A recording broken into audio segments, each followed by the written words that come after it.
The Island of the Dead. In 2004, a group of 4 friends from New York decided to take a summer vacation to a remote island in the Pacific. They had heard stories of an uninhabited paradise, untouched by modern civilization. What they didn't know was that the island was infamous among locals for being cursed, a place where no one ever returned from. After a long journey, they finally reached the island.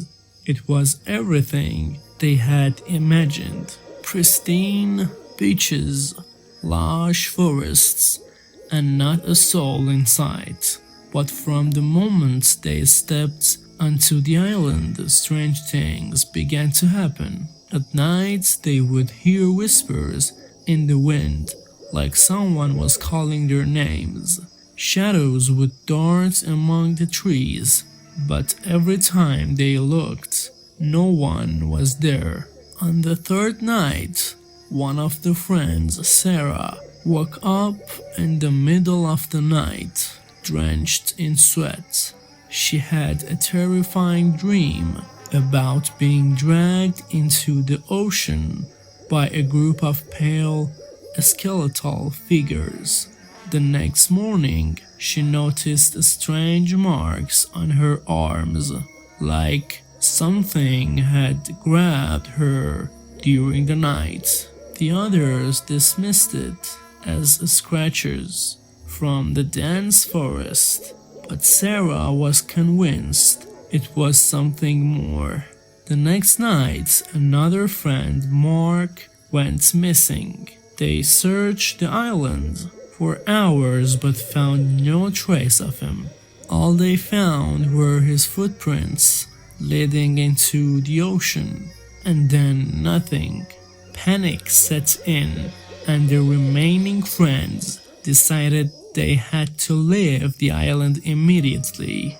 As they rushed to pack up and head back to their boat, the whispers grew louder, now unmistakably calling out their names. They felt a chilling presence watching them, getting closer with every passing second. As they reached the shore, they found their boat completely destroyed, as if something had torn it apart.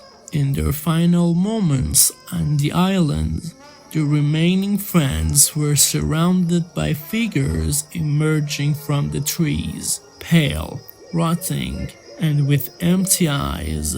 These were the lost souls of those who had visited the island before them, now trapped eternity. The last thing they felt was cold hands dragging them into the darkness. Years later, a fishing boat passing by the island discovered their belongings scattered on the beach, but no bodies were ever found. The locals warned the authorities not to search the island, insisting that it was cursed and that anyone who went there would never return. The island remains uninhabited, and the story of the missing friends serves as a chilling reminder that some places are better left alone. The Haunted Cabin in the Woods. In 2010, a couple from California, Emily and Jake, decided to take a weekend getaway in a cabin deep in the Appalachian Mountains. The cabin was advertised as a rustic retreat, perfect for disconnecting from the world. What the ad didn't mention was its dark history. Several people who had stayed there before had disappeared without a trace. The first night was peaceful. They enjoyed the silence, the crackling fire, and the clear, starry sky. But when Emily went to bed, she began to hear soft knocking sounds coming from the walls. Jake assured her it was just the old wood settling, but Emily couldn't shake the feeling that they weren't alone. The next day, they decided to explore the woods around the cabin. As they ventured deeper, they found an old, dilapidated shack hidden among the trees. Inside, there were strange symbols carved into the walls and what looked like dried blood stains on the floor. Uneasy, they hurried back to the cabin, deciding to leave first thing in the morning. Suddenly, the door slammed shut behind them, the air grew icy, and the symbols on the walls began to glow a sickly red. Jake tried to grab Emily and escape, but an unseen force held them in place.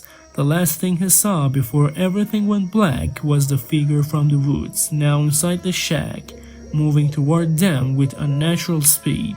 When Jake regained consciousness, he was alone. The shack was silent. The symbols faded back to their original, carved states.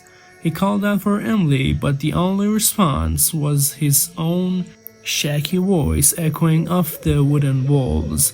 His phone had no signal, and the sun was already setting again, casting long shadows that seemed to creep closer with every passing minute.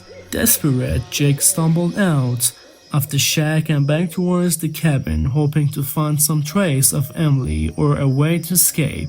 But when he reached the cabin, it looked different, aged, as if it had been abandoned for years.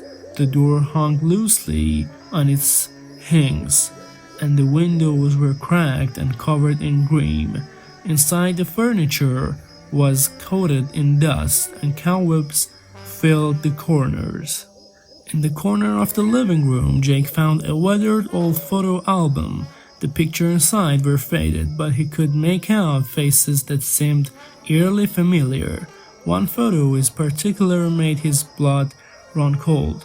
It was a picture of the cabin with a couple standing in front of it. The woman looked exactly like Emily, and the man bore a striking resemblance to Jake, but the photo was dated 1932. Panic gripped Jake as he realized that time didn't move normally in this place. Whatever force haunted the cabin had trapped them in a loop, stealing years, maybe decades, from their lives. He flipped through the album faster, finding more photos of different couples, all of whom looked just like the people who had disappeared over years.